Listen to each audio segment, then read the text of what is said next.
បងប្អូនវៀតណាមធ្លាប់តែកាន់ជើងសៀមឲ្យមកបូលីខ្មែរយើងម៉ោងនេះពេលនេះទាំងវៀតណាមទាំងឡាវកំពុងតែខឹងសម្បា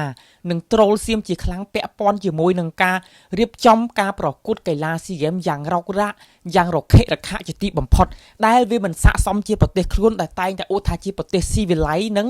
ទាន់សម័យជាពិសេសគេតែងតែប្រៀបធៀបជាមួយនឹងកម្ពុជាថាកម្ពុជាយើងជាប្រទេសក្រីក្ររីឯសៀមជាអ្នកមានអញ្ចឹងទៅណាបងប្អូនឥឡូវនេះ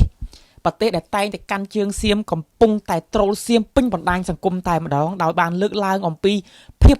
បាទតែខ្វះខាតបំផុតយ៉ាងរខិរខៈបំផុតដែលសូម្បីតែកីឡាករមុនប្រកួតគ្រប់ទង់ជាតិក៏គ្មានចាក់ចម្រៀងជាតិឲ្យគេគោរពដែរនេះគឺជារឿងមួយដែលកំពុងតែល្បីនៅក្នុងបណ្ដាញសង្គមរបស់យួនបាទដែលគេកំពុងតែត្រូលសៀមយ៉ាងខ្លាំងតែម្ដងបងប្អូនអញ្ចឹងយើងងាកមកក្នុងការត្រូលនឹងមិនមែនត្រឹមតែក្នុងបណ្ដាប្រទេសអាស៊ានទេបងប្អូនសូម្បីតែឥឡូវនេះអន្តរជាតិគេកំពុងតែចាប់ផ្ដើម compare អី compare ថាហេតុអ្វីបានជាសៀមប្រទេសមួយដែលជឿនលឿនប្រទេសមួយដែលមិនដែលមានសង្គ្រាមប៉ុន្តែការរៀបចំកីឡាស៊ីហ្គេមបើធៀបទៅនឹងឆ្នាំ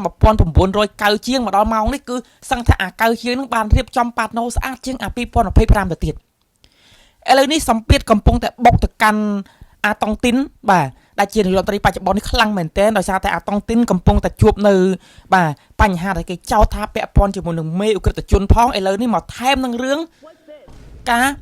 រៀបចំមន្ត្រីឲ្យរៀបចំនៅកម្មវិធីប្រកួតកីឡាស៊ីហ្គេមមិនបានល្អប្រសើរទៀតដែលជាពិសេសនោះគឺប្រជាជនសៀមខ្លួនឯងកំពុងតែចោទថារៀបចំអន់ដូចអាចចាញ់ទាំងកម្ពុជាគេរៀបចំកាលពីឆ្នាំកន្លងទៅផងបាទនេះជារឿងមួយដែល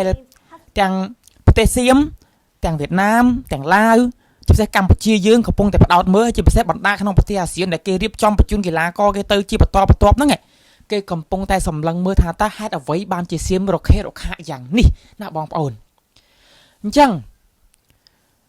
អ្វីដែលយើងមើលឃើញនៅពេលនេះយើងដឹងហើយថាខ្ញុំជឿថាបងប្អូនខ្មែរយើងចាំមិនភ្លេចទេព្រឹត្តិការណ៍នៅពេលដែលយើងរៀបចំប្រកួតកីឡាស៊ីហ្គេមសៀមបានបញ្ជូនបាទកីឡាករមកប្រទេសកម្ពុជាយើងបានទទួលសៀមយ៉ាងកក់ក្ដៅបំផុតប៉ុន្តែត្រូវបានពួកនេះមើលងាយមានឈុតឆាកខ្លះត្រូវបានសៀមយកតុក្កតាដែលយើងឲ្យជាអនុស្សាវរីយ៍ក្នុងការប្រកួតស៊ីហ្គេមនឹងយកទៅកវែងទៅមុខមហាជនក៏មានដែរនេះជាការមើលងាយបំផុតប៉ុន្តែឥឡូវនេះកម្ពុជាវាបានធ្លាក់ទៅលើប្រទេសសៀមខ្លួនឯងបាទហេតុអីអ្នកខ្លះគេចោទថាមិនបានរដ្ឋាភិបាលសៀមអត់លុយដល់ថ្នាក់រៀបចំឲ្យបានល្អហេតុអីក៏រៀបចំមិនបានស្មើមួយចំណុចកម្ពុជាពីព្រោះអីបងប្អូនដឹងហើយទុកវាផ្ទួនណាលុយវាជះច្រើនលានណាស់ទិញ S16 ផងស្អីផងដើម្បីយកមកធ្វើសង្គ្រាមជាមួយខ្មែរធ្វើសង្គ្រាមមិនទាន់ចប់ស្រួលបួលផងវាជប់គ្រោះទឹកជំនន់ធ្ងន់ធ្ងរណាអាទុនធ្ងរមកជុំឲ្យងុំម្ដាយស្រាច់ថៃក៏ស្លាប់ណាអាហ្នឹងត្រូវចាយលុយមកតង់ទៀតណាបងប្អូនហើយលើមកប្រកួត SEA Games អីទៀតសួរតែពួកហ្នឹងវាមានថវិកាឯណាដែលទៅជះទាំងអស់ហ្នឹងយើងមើលឃើញថាសៀមគិតថាវាអ្នកមានវាអស្ចារ្យតែធិតពិតអត់អស្ចារ្យប្រហែលទេប្រជាជនសៀមកំពុងធ្លាក់ក្នុងវិបត្តិបំណុលធ្ងន់ធ្ងរជាងប្រជាជនកម្ពុជាទៀតបងប្អូន